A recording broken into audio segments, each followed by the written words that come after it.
कृषि एवं पर्यावरण में चुनौतियां एवं अवसर विषय पर आयोजित अंतर्राष्ट्रीय सेमिनार में श्रीमती सविता भाटिया जी, मेयर लखनऊ एवं आए हुए सभी अतिथियों का स्वागत करता हूं। मैं डॉक्टर इंद्र कुमार चौरसिया जी से, जो संस्था के चेयरमैन हैं, आग्रह करता हूं कि दीप प्रज्वलित के लिए आए।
डॉक्टर विक्रम सिंह जी और घनश्याम पांडे जी, संस्था के अध्यक्ष श्री इंद्र कुमार चौरसिया जी बराबर इस कार्यक्रम को यहाँ पर करते हैं। प्रतिवर्ष ये आपका कार्यक्रम यहाँ पर होता है और मुझे पिछले वर्ष भी यहाँ पर आने का अवसर प्राप्त हुआ था।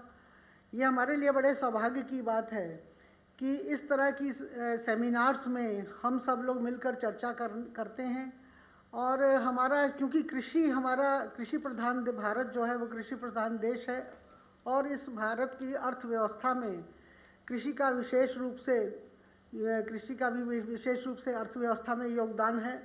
और इसके नाते से ये हमें जानने को मिला 19 कोविड में, जिस समय सारे साधन बंद थे, सभी लॉकडाउन था, सभी लोग अपने अपने घरों में थे, लेकिन उस समय खाद्यान्न की आपूर्ति पूरी तरह से होती रही। हमारा लखनऊ नगर निगम की द्वारा कम्युनिटी किचन चलाया जा रहा था और कम्युनिटी किचन में हर व्यक्ति को हर संसाधन पहुंचाए जा रहे थे, भोजन की व्यवस्था की गई थी उसके द्वारा। और ऐसे लोगों को जो अपने घरों तक नहीं जा पाए थे या घरों में कैद थे, उनके घर में व्यवस्थाएं नहीं थी, तो कृषि के माध्यम से ही हमारा खाद्यान्न में किसी प्रकार की कोई कमी नहीं आई। उस समय सब खाद्यान्न की आपूर्ति पूरी तरह से हो रही थी। और कम्युनिटी किचन, क्योंकि मैं नगर निगम से हूँ और कम्युनिटी किचन के माध्यम से हम लोगों ने घर घर भोजन पहुँचाने का काम किया, तो उस समय में कृषि के उत्पादकों का विशेष योगदान रहा। जिस समय उस लॉकडाउन के समय भी उन परिस्थितियों में भी खाद्यान्न पूरी तरह से पूर्ति होती रही। और इस विषय पर इस समय 19 कोविड की इसमें आपका विषय है कि महामारी के परिदृश्य में पर्यावरण की चुनौतियां अवसर। तो इस समय चुनौतियां तो 19 कोविड के नाते से चुनौतियां तो बहुत हैं। आपने सबने देखा कि सारे संसाधन उस समय बंद थे, लेकिन धीरे धीरे करके इस समय हम पूरी स्थिति में हैं। लेकिन आज भी हमें 19 कोविड का पूरी तरह से पालन करना है। और हमारे आदरणीय प्रधानमंत्री जी ने जो हमें गाइडलाइन दी है, उस गाइडलाइन के अनुसार हमें कार्यक्रम तो सारे हम इस समय कर रहे हैं, लेकिन उसका सोशल डिस्टेंसिंग का भी विशेष रूप से पालन करना है। क्योंकि जब तक दवाई नहीं है इसकी, तब तक आदरणीय प्रधानमंत्री जी ने कहा है कि जब तक दवाई नहीं तब तक ढिलाई नहीं। और 2 गज की दूरी मास्क है, 2 गज की दूरी और मास्क है ज़रूरी। तो इन सब बातों का ध्यान रखते हुए हम सब लोग कार्यक्रम कर रहे हैं। और इन्हीं बातों का ध्यान रखते हुए बहुत सारी इस महामारी में बहुत सारी चुनौतियां भी आई। लोगों की माल पहुंचाने में दिक्कत हुई, क्योंकि गाड़ियां बंद थीं उस समय से, और लोगों को बीज उपलब्ध नहीं हो पा रहा था उस समय। आज भी बहुत सारी समस्याएं हैं 19 कोविड की वजह से। लेकिन इन चुनौतियों के होते हुए भी इसको एक अवसर के रूप में आदरणीय प्रधानमंत्री जी ने कहा है कि अगर हम आपदा में अवसर को भी तलाशना है और अवसर की तलाश करनी है, और अवसर के रूप में भारत ने उसे बहुत अच्छी तरह से तब्दील किया। आदरणीय प्रधानमंत्री जी ने जैसा कहा वैसा ही मुझे लगता है कि चुनौतियों में बहुत सारे अवसर भी मिले। उन अवसरों के नाते से कृषि में थोड़ा सा कृषि को हमें आगे बढ़ाने का अवसर मिला। खाद्यान्न की आपूर्ति कुछ दशकों से हम देख रहे हैं कि खाद्यान्न की उसमें बढ़ोतरी हुई है, इसके लिए बढ़ा है, उसमें हमारे उपज को बढ़ावा मिला है। और इस समय पर्यावरण का भी विशेष रूप से हमें ध्यान रखना है। उन चुनौतियों को स्वीकार करते हुए अपने अवसरों को आगे लेते हुए पर्यावरण का भी विशेष रूप से हमें ध्यान रखते हुए इस अपने कृषि के संसाधनों को आगे बढ़ाने में अवसर हमें जो मिला है उसे प्राप्त करना है। अभी सरकार के द्वारा एक नई तकनीकी आई है जिसमें पहले पराली जलाई जाती थी, उसको बटोरना होता था और फिर उसको जलाते थे। पर्यावरण का उसमें को प्रभावित करता था पर्यावरण को। लेकिन अब एक अवसर प्राप्त हुआ है, इसका एक केमिकल आया है जो पराली को खेत में ही डाल दिया जाएगा, तो उससे वो खाद बन जाएगा, उससे आपकी उपजाऊ होगी, खेती उपजाऊ होगी। लॉकडाउन के समय जो प्रभावित हुए क्षेत्र थे, जैसे होटल सारे बंद हो गए थे, खाद्यान्न की आपूर्ति उस समय लोगों को नुकसान हुआ। सारे होटल्स बंद होने के कारण शादी ब्याह कम हो गई थी, उसके कारण जो नुकसान हुआ। लेकिन इस समय फिर उस स्थिति में हम पहुंच गए हैं कि हम उसको अवसर के रूप में उसको ले आए और उसको उस चुनौतियों को पूर्ण करते हुए हम आगे बढ़ें। और मुझे लगता है कि सेमिनार में आप लोग दिन भर यहाँ पर चर्चा करेंगे, और उस चर्चा में अगर कोई इस तरह की बात आपके चर्चा में आती है कि हमें सरकार को अपने सुझाव देने चाहिए कि हम इस कार्य को कृषि के क्षेत्र में अगर हम कोई कार्य ऐसा करें जो अपना सुझाव देना चाहें, तो वो सुझाव भी आप लिख के दे सकते हैं। और उसमें अगर आपको कहीं आवश्यकता पड़ेगी तो आपके सुझाव मुख्यमंत्री जी तक पहुंचाने का कार्य अगर मुझे आप देंगे तो मैं उस कार्य को पूर्ण करूंगी, आपके उस चीज़ को ऊपर तक पहुंचाने का काम करूंगी। आप इसमें विशेष रूप से जो आपकी समस्याएं हैं, जो कृषि संबंधित जो समस्याएं हैं, उन समस्याओं पर विचार करके उस पर हम क्या कर सकते हैं, उसके लिए हमें क्या सुझाव देने हैं, वो सुझाव अगर आप एक मेमोरेंडम तैयार करके देंगे तो निश्चित रूप से आपकी एक सेमिनार की जो आपके मूल्य बिंदु हैं वो भी वहाँ तक पहुँचेंगे कि आपने सेमिनार में ये किया और उसमें ये आपके सुझाव हैं। तो उस तरह के सुझाव भी अगर आप देंगे तो मुख्यमंत्री जी तक, क्योंकि इस समय नीचे से लेकर ऊपर तक, केंद्र तक, प्रदेश में भी और केंद्र में भी भारतीय जनता पार्टी की सरकार है, और भारतीय जनता पार्टी की सरकार होने के नाते से आपकी बात ऊपर तक पहुँचे और उसको पूरी तरह से उसको लागू करने में अगर लागू करने में सक्षम हो, ऐसा आपके सुझाव अगर अच्छे सुझाव जाएंगे तो निश्चित रूप से वो सुझाव वहाँ पर लागू किए जाएंगे। और इसमें विशेष रूप से और जो सुधार करना चाहते हैं आप, जो विशेष करना चाहते हैं वो सब पूर्ण होगा। आपके सेमिनार करने का तात्पर्य केवल ये है, और पर्यावरण का विशेष रूप से ध्यान रखते हुए कि और भी ऐसे कोई सुझाव, जैसा कि ये पराली वाला एक केमिकल आया है, इस प्रकार का और भी कोई सुझाव अगर आ सकता है तो हमारे पर्यावरण के लिए भी लाभदायी होगा। और पर्यावरण को मैं आप आज के दिन आपके सेमिनार के इस उद्घाटन के सत्र के अवसर पर आपसे केवल इतना कहना चाहती हूँ कि आप लखनऊ शहर में आए हैं। मैं लखनऊ की महापौर होने के नाते से आप सबका स्वागत करती हूँ, लखनऊ शहर में आने के नाते से। और लखनऊ शहर के बीच यहाँ पर आने पर आपके जो सुझाव हैं उनको भी आमंत्रित हैं। जय हिंद, जय भारत।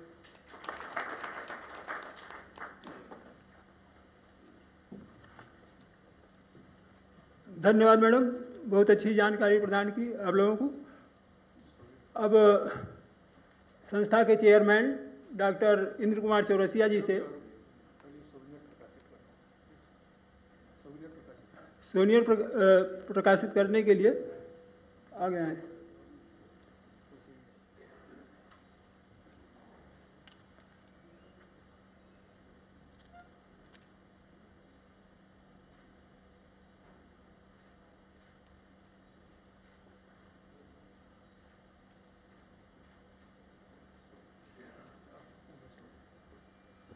डॉक्टर इंद्र कुमार चौरसिया जी जो संस्था के चेयरमैन हैं, उनसे आग्रह है कि श्रीमती संयुक्ता भाटिया जी को प्रतीक चिन्ह प्रदान कर सम्मानित करने का कष्ट करें।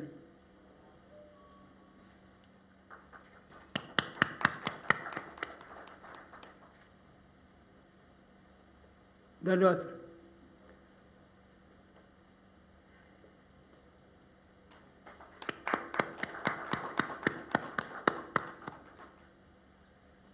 धन्यवाद सर सम्मानित करने के लिए।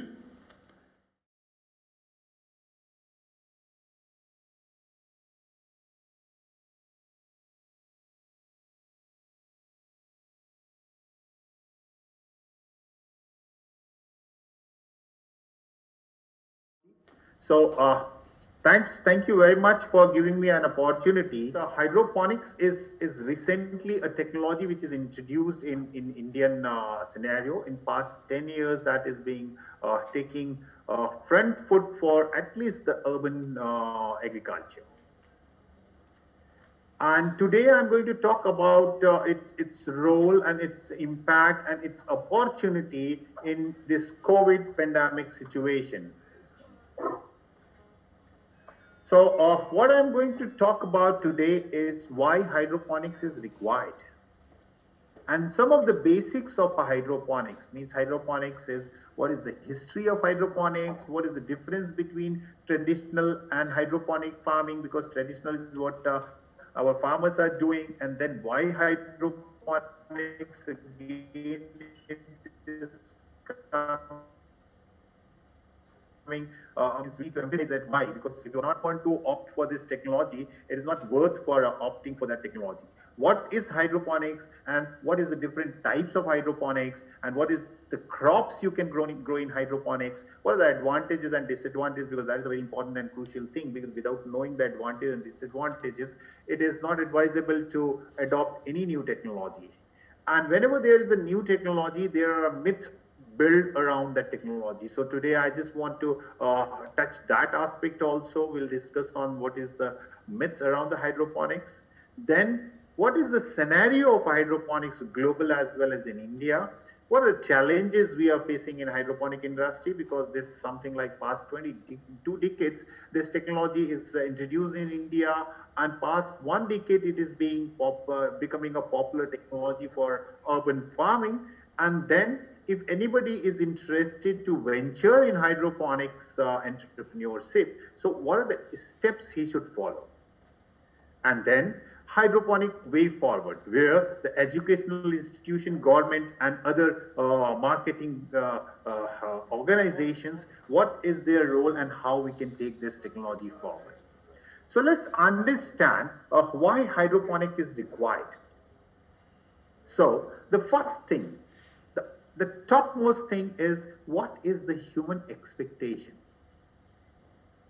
Because everything is linked with the human expectation. And if we talk about the human expectation, everybody wants to have a happy family. Okay? So to achieve this happy family, what we need to have? We need to have financial security. We need to have social security. So social security is also a kind of a social identity that the person needs to be well recognized and well accepted in the society. And ultimately, the last thing is health security. So these are the three areas by which one can achieve the happy family. So let's understand how, means if you talk about financial security, there are, means everybody is working to achieve that. The social identity, people are interacting and trying to build their reputation in the society. But yes, the health security is coming what we are eating. So let's try to understand what are the things which is important, and physical exercise is the one thing. And after introduction of this pandemic COVID, the breathing exercise is also becoming important among the population. Healthy environment and healthy food. So these are the few of the things which is required for achieving the health security. So when we move towards the commercial farming, there's a commission agent involved. But if we see the COVID impact, what happened? The farmer was producing, the consumer was consuming, but only thing was the logistic was missing. So even the farmer, whatever he was producing, it was not able to supply or reach to the consumer because of the stop in logistic system because of this pandemic. So what happened at that time? The urban population, they struggled badly for getting the quality produce. So what is the option left? So option left is, if we can produce our own crop at our own place by using a hydroponic technique. So this, I'm sure that everybody aware that this COVID is going, the type of a pandemic is going to be a regular feature of this society. So we have to think for creating these type of infrastructure, creating these type of a systems, growing system in urban population for meeting their requirement. So these are, we already talked that in the commercial agriculture, what this given to us is enhanced unit area return, net exporter, food sufficiency. But what it is has just something, the negative impact of this commercial and high-tech farming is consumers are suffering, natural resources are deteriorating, agri-produce quality is deteriorating, greed for a higher return is again is impacting the agri-produce. So consumer and farmer disconnect is there. So suppose a grower is committing any mistake, the mistake impact is going to be absorbed by the soil.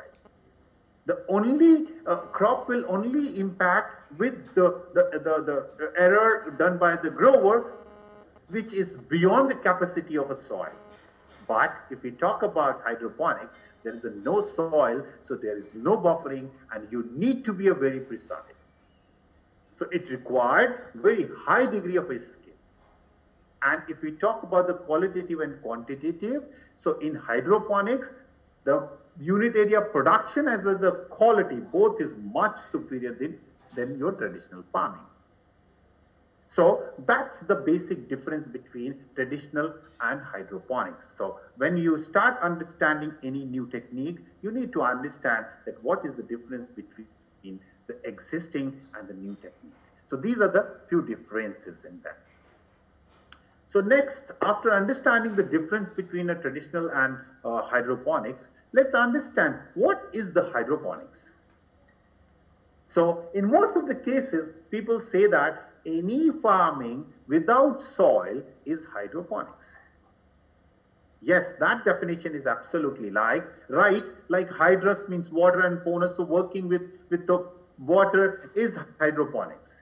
But if we go for the technical definition is creating better microclimate around the root zone is hydroponics.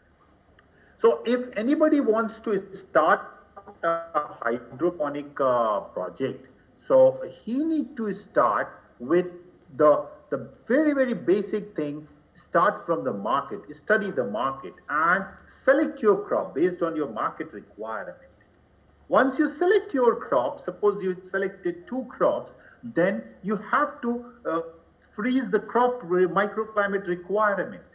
And based on that, you have to design your hardware, means the infrastructure. Once you design the infrastructure as to meet the crop requirement, then you have to go for a pilot project. And pilot project is going to give you the crop production or a software protocol, how to grow your crop. And once you freeze that, then only you venture for commercial project.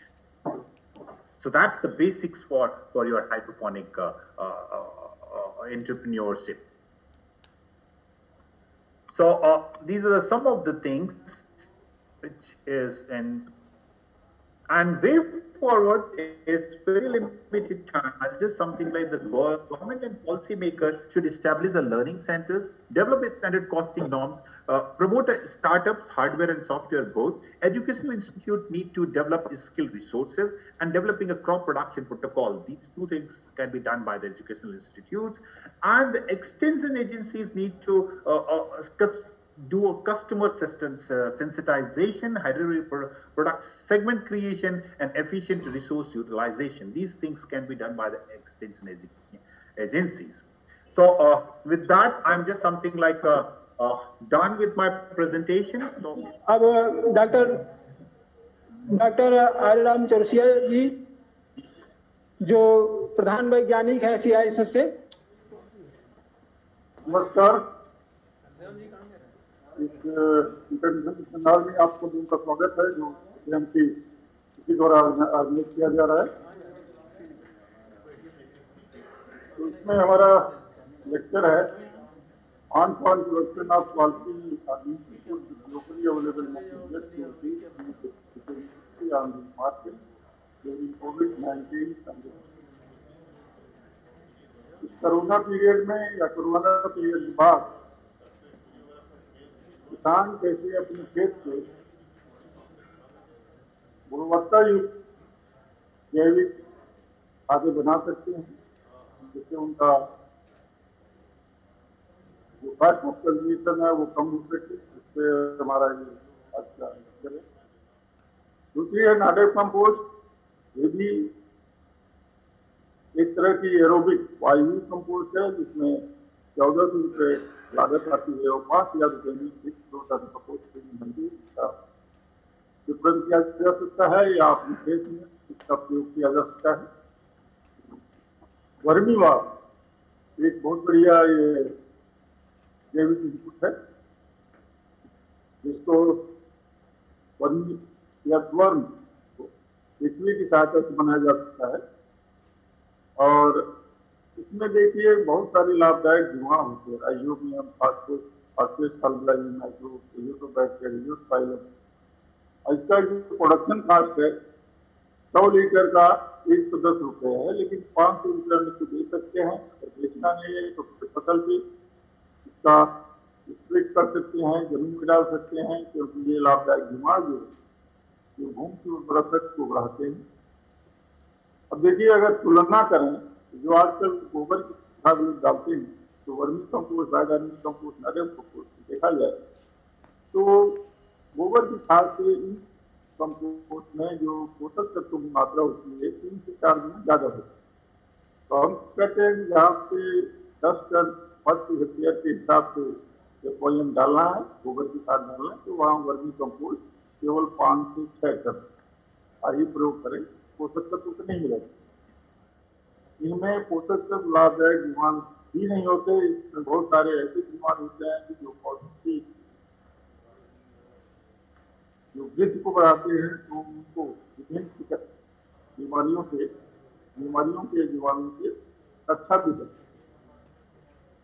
जैसा एक उदाहरण मैं दिखा रहा हूँ, यहाँ में 4 से 5 बार कीटनाशक का प्रयोग होता है, लेकिन ये जो बायोडाइवर्सिटी तरल कीटनाशक है इसका 5 बार छिड़काव करने से जो आम का भूंगा रोग है उसका संभव है। अब ये सब चीजें हमने फील्ड में इसका प्रयोग किया था। प्रयोग में हमने देखा कि जो पहले साल में जो भूमि में organic carbon, phosphorus, potassium, bacteria थे। अब आपके बीच में इंजीनियर प्रतीक रंजन चौरसिया जी का जो चीफ एग्जीक्यूटिव इंजीनियर रहे हैं इरिगेशन डिपार्टमेंट में, अब उनका लेक्चर प्रसारित किया जाएगा। सबसे पहले तो मैं डॉक्टर इंद्र कुमार चौरसिया जी और उनकी संस्था को धन्यवाद देना चाहूँगा, उनको प्रेज करना चाहूँगा कि उन्होंने इस महत्वपूर्ण विषय पर इस सेमिनार आयोजित किया है। जैसा कि आप जानते हैं पिछले 1 साल से कोविड ने पूरी दुनिया बदल दी है और डिफरेंट लाइफ के डिफरेंट सेक्टर्स में डिफरेंट तरीके के प्रभाव इसके देखने को मिले हैं। एक स्वाभाविक सवाल प्रश्न चिन्ह ये लगता था, खड़ा होता था हम लोगों के मन में कि पानी के सेक्टर में, वाटर सेक्टर में, जो कि एक प्राइमरी आवश्यकता है हमारे जीवन की, उस पर कोविड का क्या इफेक्ट होगा। आइए चलते हैं आगे करते हैं। यद्यपि बहुत सारा अभी तक कोई स्टडी नहीं हुई है क्योंकि कोविड-19 एक नया फिनोमेना है, रिसेंटली आया है, 1 ही साल हुए हैं, इसलिए बहुत ज़्यादा स्टडीज़ अवेलेबल नहीं हैं। लेकिन तब भी जो अवेलेबल डाटा है, जो अवेलेबल स्टडीज़ हैं, उनके आधार पर आगे मैं कोशिश करूंगा, एनालाइज करूंगा कि कोविड का क्या असर हुआ है। लॉकडाउन में बिजनेस एक्टिविटी बंद हो गई, एग्रीकल्चर एक्टिविटीज़ बंद हो गई, एग्रीकल्चर एक्टिविटीज़ रिटार्ड हो गई, जिससे दूसरी ओर ये हुआ कि लोड वाटर रिसोर्सेज पे कम हुआ और वाटर क्वालिटी और इम्प्रूवमेंट इन क्वांटिटी हुई। लेकिन जो रिकमेंडेशन ये हुई कि साहब आप हाथ धोइए, ज़्यादा से ज़्यादा हाथ धोइए, जिससे आप जो है मोर हाइजीन मेंटेन कर सकें। लेकिन दुनिया भर में, पूरी दुनिया में 3 बिलियन और लगभग 40% आबादी दुनिया की ऐसी है जिसके पास हैंड वॉशिंग फैसिलिटीज़ नहीं है। 1 बिलियन आबादी और ऐसी है जिसके पास partial access to pipe water है, मतलब उसको पानी मिलता है, पाइप वाटर सप्लाई है, लेकिन कभी कभी उसमें पानी आता है, कभी नहीं आता।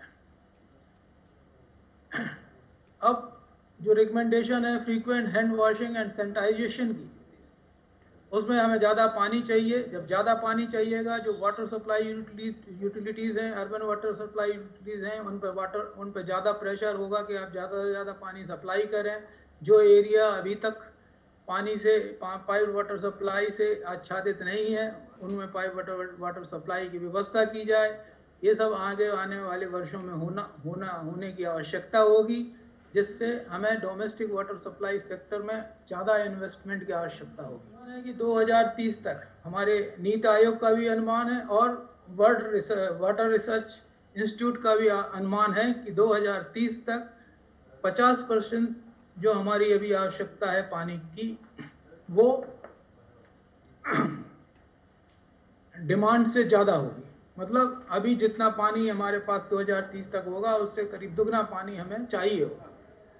लेकिन ये सब डिपेंड करेगा फ्यूचर में, फिर ये इस पर डिपेंड करेगा कि हमारा जो डिफिसिट कर्व है वो स्टीप रहे या फ्लैट हो। वो इस पर डिपेंड करेगा कि हम कैसी नीतियां बनाएं, कैसे नए पाथवेज बनाएं, कैसे न्यू वर्ल्ड ऑर्डर क्रिएट करें, जिससे वाटर मैनेजमेंट और वाटर का एफिशिएंट यूज़ हो।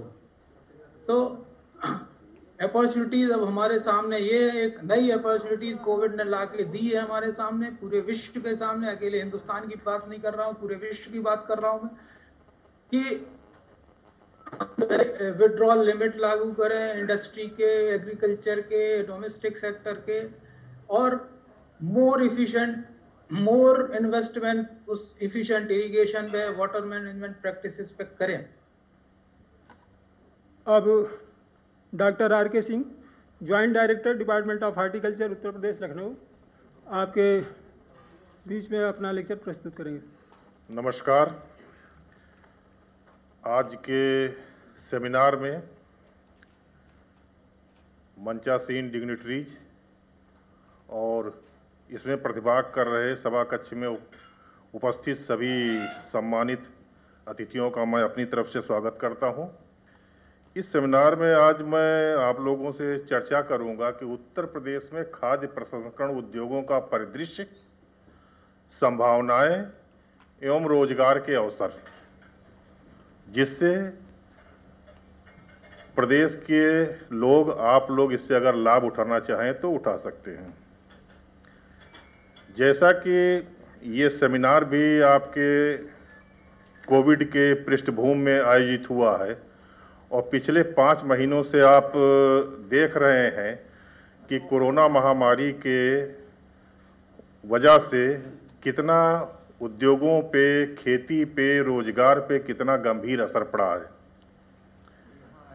जब ये यहाँ पे लॉकडाउन था, आप लोग घरों में कैद थे, तब हम लोग कंट्रोल रूम में खाली इसलिए ड्यूटी कर रहे थे कि आप फूड मटेरियल की सप्लाई चेन आप लोगों के पास ब्रेक ना होने पाए।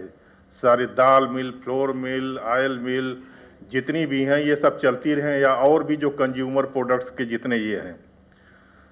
तो इसकी कोरोना जैसी महामारी के समय में जब इसका देखा गया, आपको इवन जो रेडीमेड सब्जियां होती हैं, बड़ी सोया चंक वगैरह, वो भी सप्लाई आपकी मेंटेन थी। तो उसमें देखा गया कि ऐसी परिस्थिति में जब कभी होता है तो खाद्य प्रसंस्करण उद्योगों का और प्रोसेस्ड फूड का कितना महत्व है।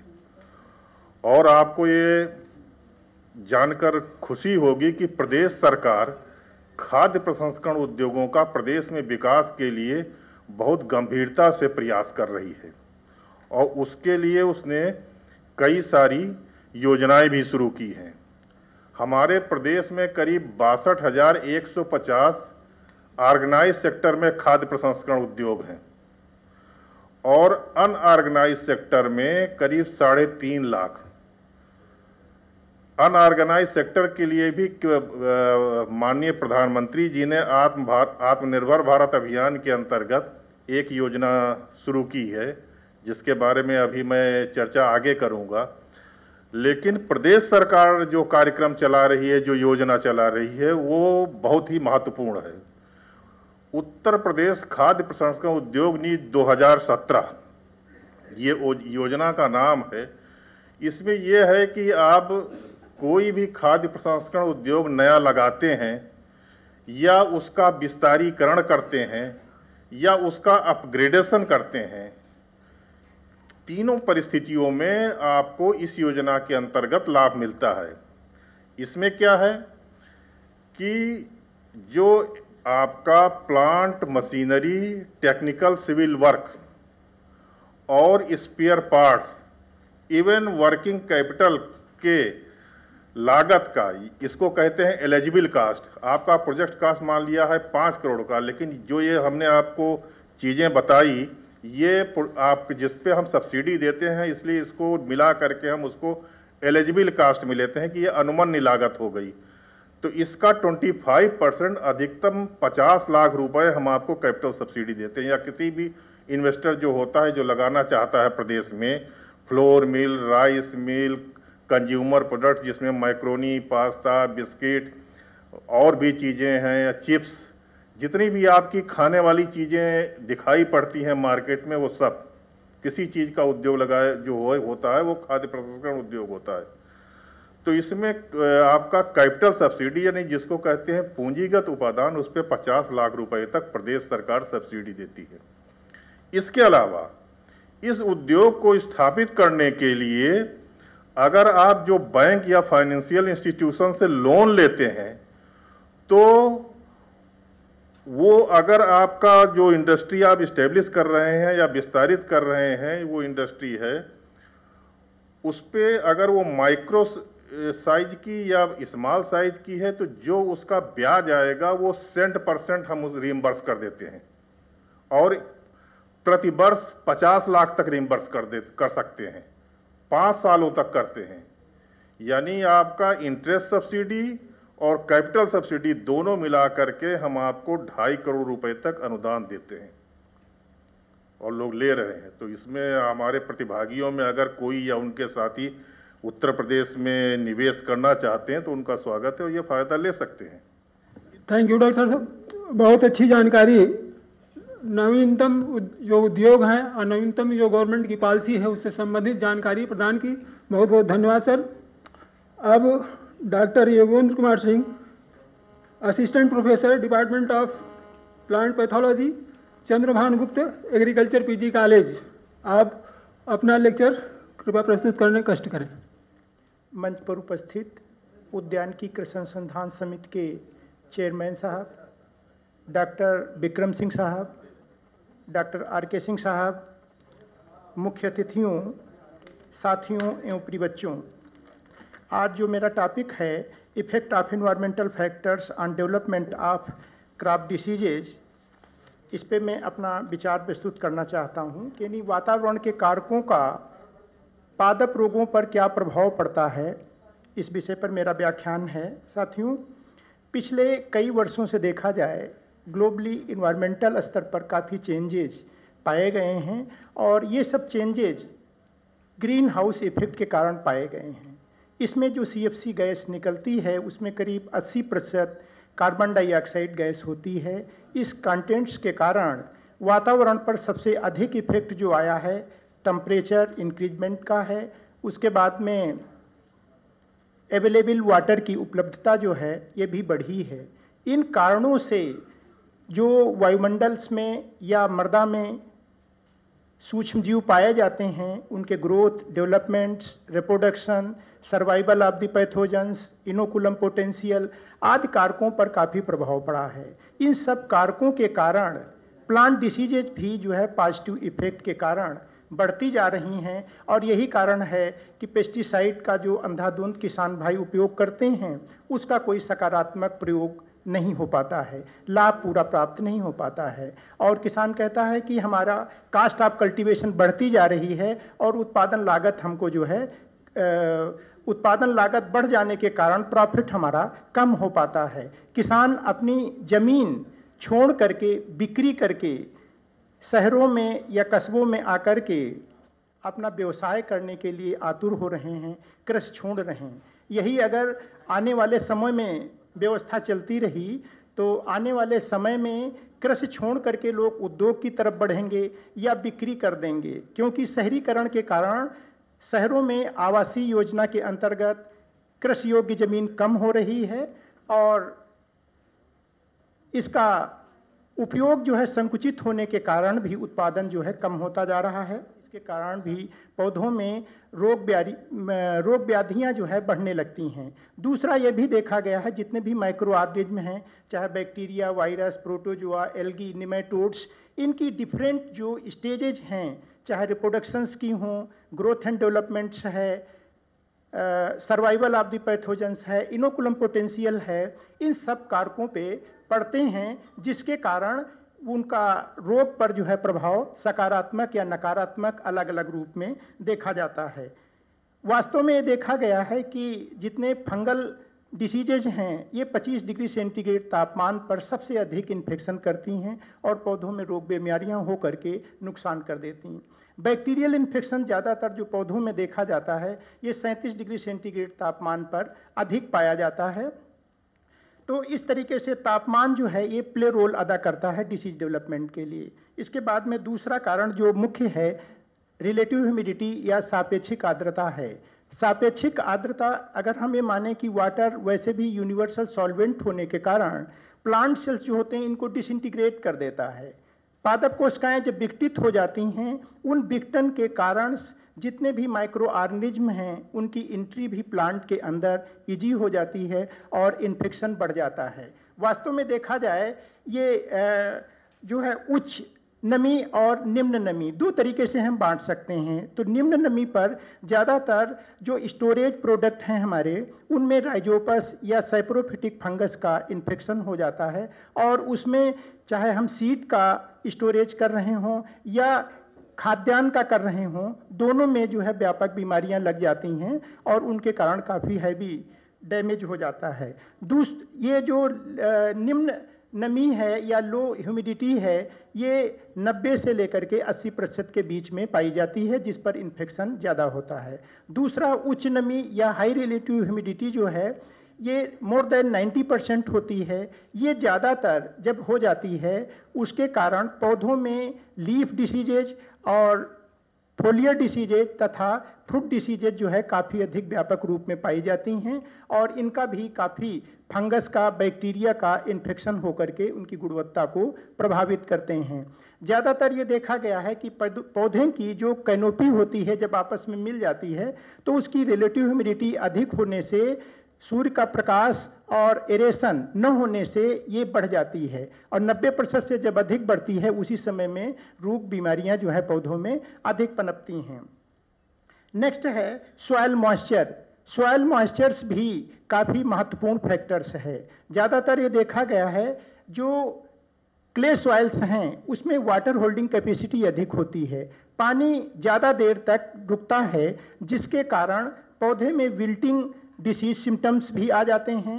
ये विल्टिंग एक ऐसी समस्या है जो काफ़ी व्यापक है और लगभग सभी फसलों में, चाहे उद्यान की फसलें हों या सीरियल क्रॉप्स हों, पल्सेज हों, ऑयल सीड हों, वेजिटेबल्स हैं, सभी में व्यापक रूप से विल्टिंग पाई जाती है। ये कंक्लूजन ये निकलता है, जो पूरा हमने लेक्चर दिया, कि जो ट्रेडिशनल रूप से या परंपरागत तरीके से हम मैनेजमेंट करते थे, उसमें एक सिंगल मेथड्स हम यूज करते थे। कोई एक प्लांट डिसीजेज सिंगल मेथड से कंट्रोल करना काफ़ी कठिन है। इसलिए कठिन है क्योंकि क्रॉप हमारी खुले एनवायरनमेंट में होती है। आपको बुखार हो गया, कोई बीमारी हो गई, डॉक्टर प्रिकॉशन के लिए कहता है कि आप रेस्ट करिए।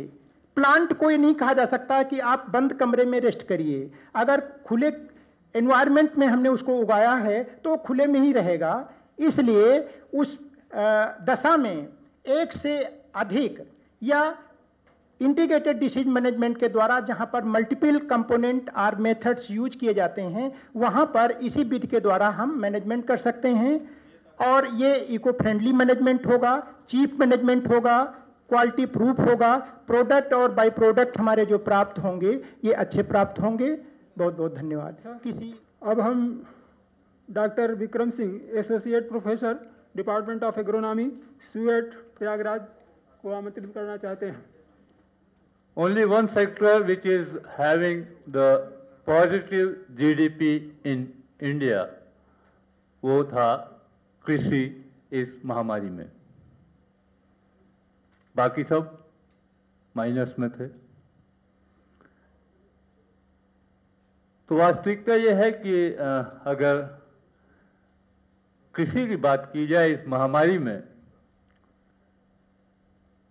तो बहुत चीज़ें हमारे एग्रीकल्चर के लिए प्रॉफिटेबल रही हैं। जैसा कि पर्यावरण की बात करें, लॉकडाउन से पर्यावरण में सुधार हुआ, जो कृषि के लिए फायदेमंद है। अभी आपको लगभग 1 घंटे का लेक्चर आप लोगों ने सुना कि जो डिजीजेज हैं, जो बीमारियां हैं, वो हमारी बढ़ क्यों रही हैं। क्लाइमेट पे जो एडवर्स इफेक्ट आ रहे हैं, जो ये चीज़ें आ रही हैं, वो हमारे रोग और बीमारियों को बढ़ा रही हैं और हमारे कृषि को नीचे ले जा रही हैं। रोग और बीमारियां तो बाद में आएंगी, पहले हम अपने पौधे को स्वस्थ एनवायरनमेंट और स्वस्थ मृदा दे पाएं, तब बीमारियां तो बाद में आएंगी सर। पहले तो हमें अपने मृदा के स्वास्थ्य, भी पहला लेक्चर आपने सुना था कि बिना मिट्टी की खेती, हाइड्रोपोनिक, लेकिन उसके लिए अभी थोड़ा से बहुत टाइम लगेगा, इन्वेस्टमेंट ज़्यादा है, और केवल हाइड्रोपोनिक करके हम नहीं जिंदा रह पाएंगे, मृदा में रहना पड़ेगा और मृदा को स्वस्थ करना पड़ेगा। कोविड ने हमें थोड़ा से संभलने का मौका दिया है। पर्यावरण में जो प्रदूषण था उसका लेवल कम हुआ है, लेकिन फिर जैसे ही लॉकडाउन खत्म हुआ हम उस प्रदूषण को फिर उसी लेवल पे लेके जा रहे हैं। और उत्पादन की बात करें तो उत्पादन हमारा रुक गया है, बढ़ नहीं रहा है, क्योंकि हम तो उत्पादन वाले आदमी हैं, उत्पादन की बात करेंगे। तो इस उत्पादन को बढ़ाने के लिए क्या करना पड़ेगा, थोड़े छोटे छोटे 2-4 सुझाव हम आपको देंगे, ज़्यादा बात हम नहीं करेंगे। कि सबसे पहली चीज़ है मृदा का स्वास्थ्य। रासायनिक उर्वरकों और रासायनिक दवाओं का प्रयोग किया गया और इस तरह से किया गया कि उसके बैलेंस को बिगाड़ दिया गया। और जब हम बैलेंस को बिगाड़ेंगे तो नेचर को बिगाड़ेंगे तो नेचर हमें बिगाड़ेगा। पहले हम ये जो अभी हम लोग लगा के घूम रहे हैं, पहले बैलों के मुंह पे बांधा जाता था खोंच, और वो खोंच इंसानों को लग गई। आप सोचिए, बैलों की कीमत खत्म हो गई उस खोंच के बाद, तो क्या आने वाला समय ऐसा तो नहीं कि हमें भी खोंच लग गई और हमारी भी कीमत खत्म होने वाली है? तो इस पे सोचने के बाद, सोचने और विचार करने की बात है कि ऐसी नौबत ना आए कि जो हमारे बैलों की नौबत आई, हमारी भी वो नौबत ना आए। इसलिए हमें जगने की आवश्यकता है, कृषि में जगकर और बैलेंस के साथ कृषि उत्पादन करना पड़ेगा। तो सॉइल को स्वस्थ करना होगा, वातावरण थोड़ा बहुत स्वस्थ हमारे कोविड ने हमें कर दिया। और एग्रीकल्चर ही एक ऐसा सेक्टर था जो इस महामारी के दौर में भी अपनी जीडीपी में प्लस के सिंबल के साथ उपस्थित था। बाकी सारे सेक्टर माइनस में थे, और अगर ये माइनस में आया तो फिर कोई आपको बचाने वाला नहीं है, क्योंकि किसी फैक्ट्री में कोई अनाज तैयार नहीं होगा। कुछ सिलेक्टेड लोगों को उद्यानिकी कृषि अनुसंधान समिति लखनऊ पुरस्कृत करेगी। उनका नाम और अवार्ड इस प्रकार है: doctor Vikram Singh, associate professor, SHUATS Prayagraj, best teacher in agronomy, prestigious award. Second, mister Sachchidanand Singh, PhD scholar, department of agronomy, SHUATS Prayagraj, best research scholar award. Mister Dhananjay Tiwari, research scholar, department of agronomy, SHUATS Prayagraj, best oral presentation award. Mister Lalit Kumar Sanodiya, SHUATS Prayagraj, young PhD scholar in agronomy award. Miss Lipi Reema, best research scholar in crop production award. Mistress Bhagyashree Kesarwani, SHUATS Prayagraj, best PhD scholar in agronomy award. Doctor Ashok Kumar Singh, assistant professor, department of agriculture economics, Kotwa Azamgarh, outstanding achievements in agriculture economics award. Doctor Vimlesh Kumar, assistant professor, department of horticulture, college of agriculture, Kotwa Azamgarh, आपको best PhD in vegetable breeding award. Mistress Namita Chaurasia, best student in education award. Doctor Yogendra Kumar Singh, C B Gupta, agriculture PG college Lucknow, best teacher in plant pathology award. Doctor Manoj Kumar Shukla, assistant professor, department of agronomy, Maya college of agriculture and technology, Dehradun Uttarakhand, best teacher in agronomy award. Dr. Raghuvir Singh, scientist, plant pathology, ICR, Basar, Andhra Pradesh, Best Thesis in Plant Pathology Award.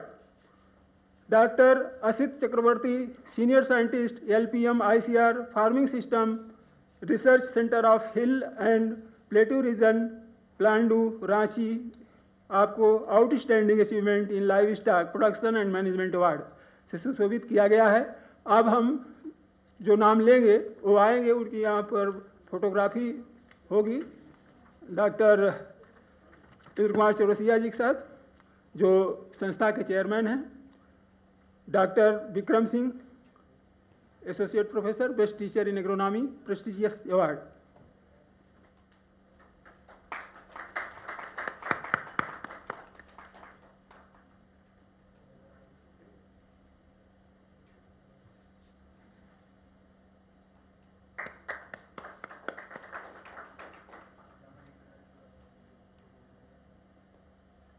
Mr. Sachidanand Singh, PhD scholar, Department of Agronomy, Best Research Scholar Award.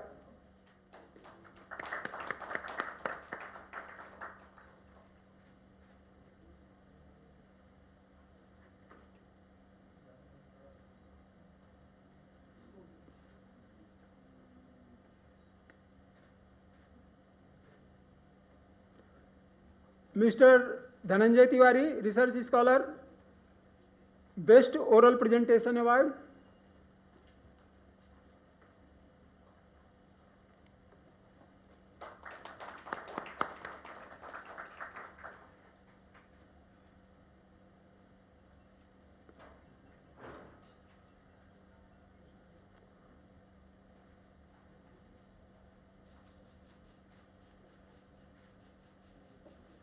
Dr. Ashok Kumar Singh, Assistant Professor, Department of Agriculture Economics, Outstanding Achievements in Agriculture Economics Award.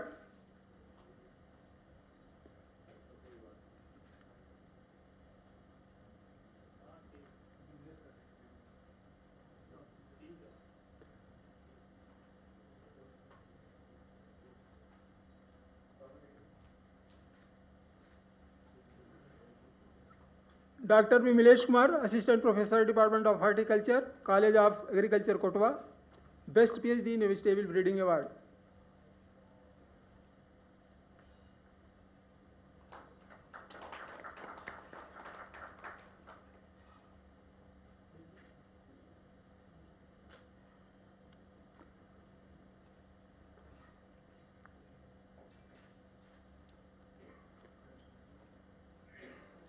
Dr. Yogendra Kumar Singh, C.B. Gupta Agriculture PG College, Best Teacher in Plant Pathology Award.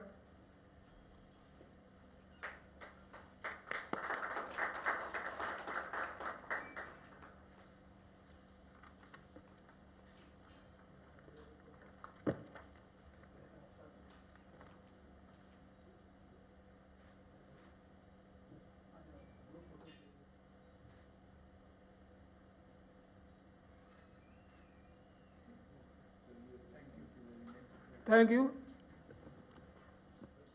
अब professor Yogesh Sharma ji, principal C B Gupta agriculture PG college से निवेदन करूंगा कि वो अपना lecture देने का कष्ट करें। Good afternoon, everybody. First of all, I am grateful and thankful to Dr. Indra Kumar Chaurasia ji, who gave me opportunity today in this conference or seminar to present my lecture before you people. So, the topic is a little bit different, although I come from botany and plant science or molecular biology background, but I have chosen the topic which comes under the environment, and I would like to talk about those things which are unseen, but they are giving a lot of problem to us. So mainly I would like to give emphasis on that just in my 20 minutes talk. Next, please. This is the figure. Every time we are looking in our computer, in our mobile, on radio, on television, this how this number is increasing every minute or every hour, that how many people worldwide or in India or in different states, they are undergoing infection by this corona, how much they have been recovered and how much very unfortunately have gone to death. So these deaths are really making us bothered. And the topic of my talk is mainly related with that, how we are bothered with the unexpected, unfortunate deaths due to the corona infection. Actually, what happens, the human beings, they have average life less than 100 years. So we hardly see the things which take place or which are repeated in 100 years or after 100 years. So this is the first generation during last 100 years who has been seeing this kind of pandemic, although the previous pandemic in which more than 5 crores people died, that happened sometime in 1918. So we are really unfortunate people, unlucky people that in our time, before our eyes, this pandemic occurred, and we are seeing the deaths of our relatives or of our friends, kids and kins, and we are under sorry state of the matter. Next. Here you can see some of the other pandemics. You also know about the pandemic of HIV, which was already discovered sometime in 1981, but it flourished well in 2003, that the people, they lost the immunity component of their body and they became highly susceptible to the diseases. It means their body was not capable to fight against the diseases, and they ultimately lost the immunity system of the body, and they could be very much sensitive to attain any kind of disease, and ultimately they lost their lives. So in the same way, this SARS happened. This is basically respiratory syndrome, and this COVID-19 is again part of SARS. When this kind of pandemic happened, we prepared ourselves. We means all worldwide people got prepared themselves to face any pandemic, and facing any pandemic means you have to be prepared with the help of hospital facilities, with the help of proper medicines, and with the help of proper moral support. So these kind of preparations are basically required among the resources to control any pandemic. So the same things we have very well done. We will have to appreciate the system that whole the world, particularly our country, India, was very well organized and equipped to face this pandemic. And because of this, you will again appreciate that the number of deaths in comparison to the high population in the country is very, very low in comparison to other countries. Now, some other problems are coming. We are trying to control, we means whole system is trying to control the corona, but some other problems are coming. Even the small children, from which we used to have the mobiles or computers away, we are allowing them to have the mobile or computer just for their online classes. You can see two pictures. In first one, the child is very much interested to join the class, and in second one, his grandmother is facing the class or attending the class, and he's enjoying the time. Next, please. So, another pandemics, they are again coming out. Once we finish, we are over with this corona. India's fight against single-use plastic falls victim to COVID. Our Prime Minister Narendra Modi, he was trying to finish this plastic because it is doing lot of damage to the soil and water. So, but in this pandemic, lot of plastic material, they are again coming back. So this is another pandemic which may take another 2 or 3 years to recover from that. Second is biomedical waste. It has manifold increased. During this corona, this biomedical waste quantity has been manifold increased. So it may again take little time. Next, please. And I have personally experienced, we can have a lot of peace in mind if we do gardening. So this is really advisable to everybody. Keep yourself busy with the planting. Dr. Y.K. Singh is here.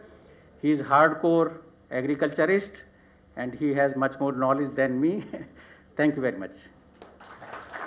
Mr. Sachidanand ji, research scholar agronomy department Suet, अपना paper present करेंगे. Good afternoon to everybody. Myself is Sachidanand Singh, PhD scholar in Department of Agronomy, Schwartz Prayagraj. Today, that is a very valuable topic, challenge and opportunity in agriculture and environment in scenario of COVID-19.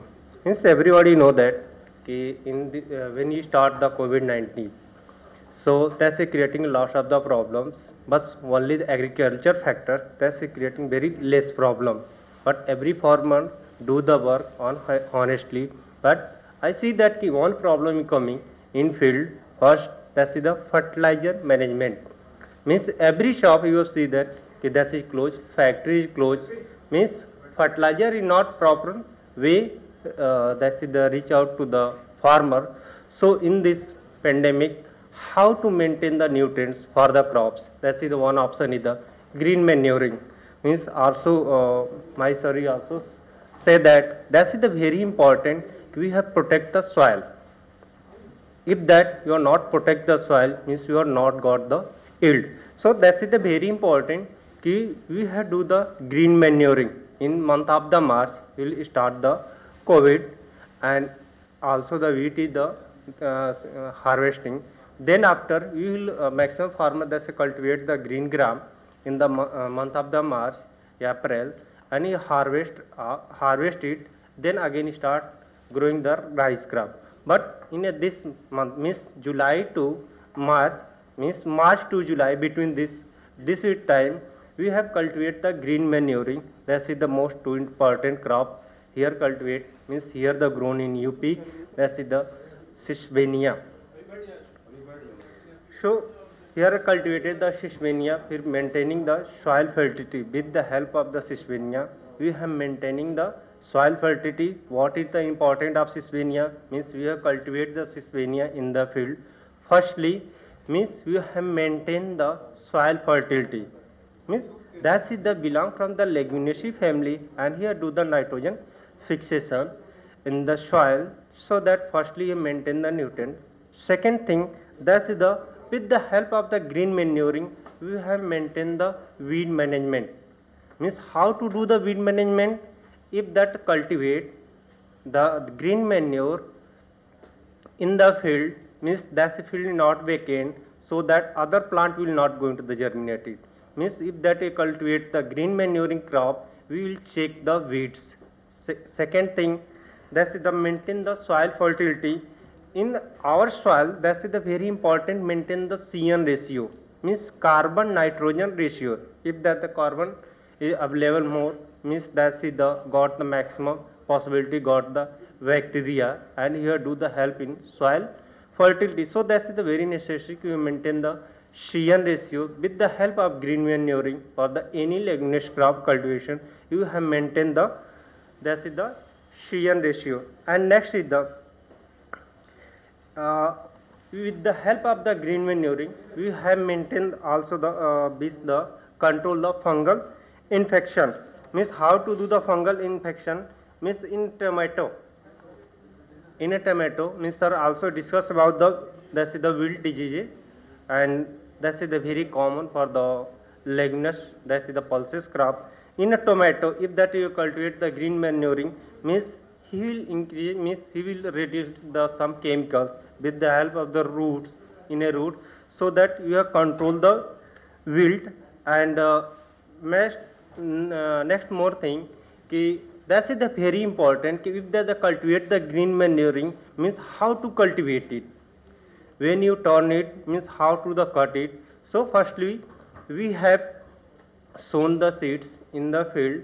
Then after, that is the leguminous crop, so that no need requirement the more water, more fertilizer. Only farmer who have sown the seed in the field. Then after, according to need, we have give the only 1 to 2 irrigation. That is the enough. If that is the Sesbania crop, that is the, if that going to the 40 to 50 days, not the more than the 50. If that after the 50 days, we have do the turn the this plant in the soil, means you everybody means you see that stem is the going to the very woody nature. If that's a woody nature, if that the turn in this crop in the soil, means that's the attack of the termites. So that is the very important. On the 40 to 50, maximum the 50 days, before the 50 days, we had turned this crop in the soil and left for the 10 days for the rotting. Then and fill of the water. Then after again you do the puddling, and you have shown the this directed you have shown the rice, otherwise you have do the transplanting. So that is the very necessary you have turning this plant in the soil, not only the Sesbania, for any kind. Suppose that you cultivate the green gram, means after that's the picking up the pots, then after turn the soil, means don't remove this plant with the whole root, means that's every nodules that's found in the roots, so that's not removable. If that any needed, you have cut it only the plant on the soil surface and root will left in the soil, means so.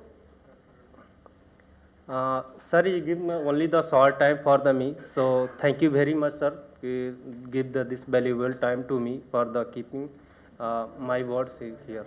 Thank you very much.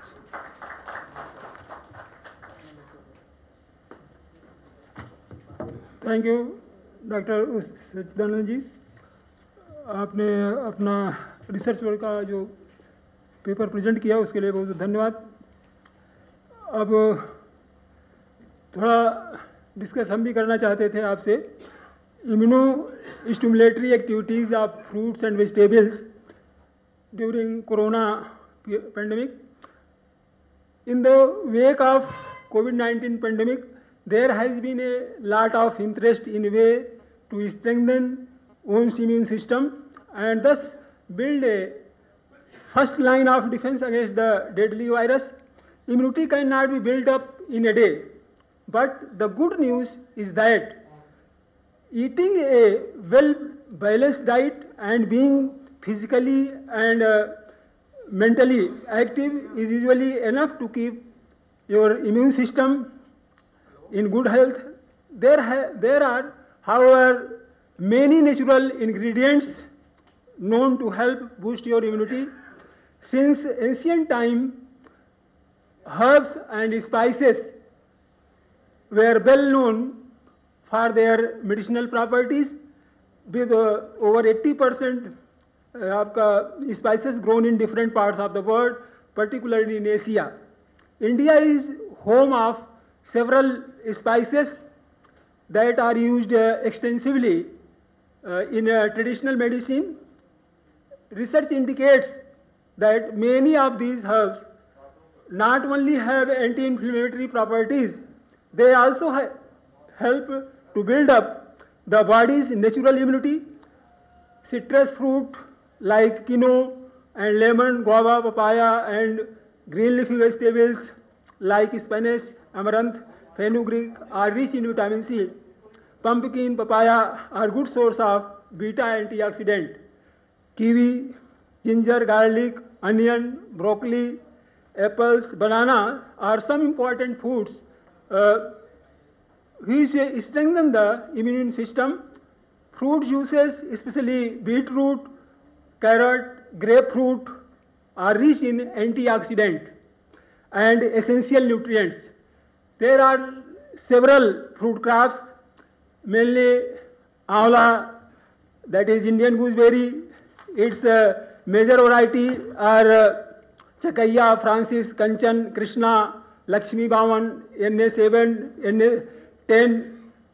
A budded grafted Amla tree start bearing 3rd years onward after planting, whereas a seedling tree may take 6 to 8 years. An Amla tree may bears 100 to 300 kg per tree, giving 15 to 20 tons per hectare. Like Amla acid lime, that is Citrus aurantifolia. Its popular varieties are Arka, Rasraj, Chakradhar, Kagji, Nibu, PKM-1 or Pramalini, seedless lime, Selection 49, Tahati and Vikram are very popular and can be grown in northern Indian condition. Bell, it is also used in several medicinal need. Now there are NB5, NB9, NB16, NB17, Thar, Divya, अभी new variety है, Goma, ऐसी, CISH B1, CISH B2, plant Aparna, Pant Sujata. These are very important varieties that they can be grown in northern condition. Black mulberry is also very famous. It is used internally to treat asthma, coughs, bronchitis, edema, hypertension, and diabetes. The bark is anthelmintic and purgative and can be used to expel tapeworms. Popular cultivars: black Persian, Kester, Riveria, आपका Shangri-La. These are the important varieties. Like one of the Chiraunji is Lanjan is also very popular. It is used to tooth disease. Now citron is the Citron medica. It is also can be used in different maladies related to pupils. Indian almond, it is Terminalia ectapa. It is also used, its bark and unripe fruits are used for tanning black dye obtained from fruits. One of the fruit or vegetables, you can say, jackfruit. It is very popular in the northern condition for vegetable purpose. Popular varieties are Bhadaiya, Bhusila, Champaka, Gulabi, Handiya, Hazari, Khaja, Rudrakshi, Safeda, and some hybrids are also released in jackfruits like Borolier 1, PLR-1, PP1, and in case of Jamun, it is also very popular for diabetic patient. Those are successfully treated by the use of fruits or its seeds. Goma Priyanka, CISJ 42, CISJ 37, Goma Priyanka, Thar Kranti. These are the latest released variety from Kazri. They are very important and can be grown in North Indian condition. Professor Yogesh Sharma, Principal CVG Gupta Agriculture PG College को प्रतीक चिन्ह दे करके doctor Indra Kumar Chaurasia जी सम्मानित करेंगे।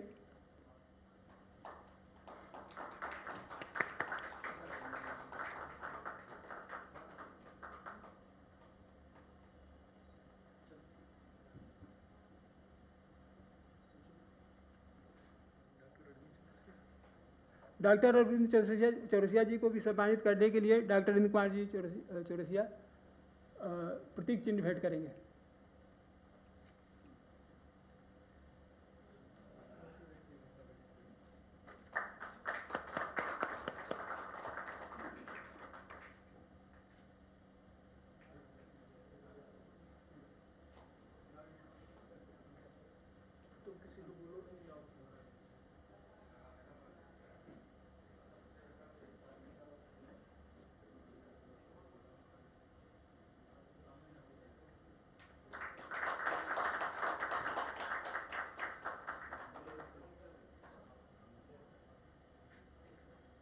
इसी के साथ कार्यक्रम जो अंतर्राष्ट्रीय सेमिनार यहीं पर समाप्त किया जाता है।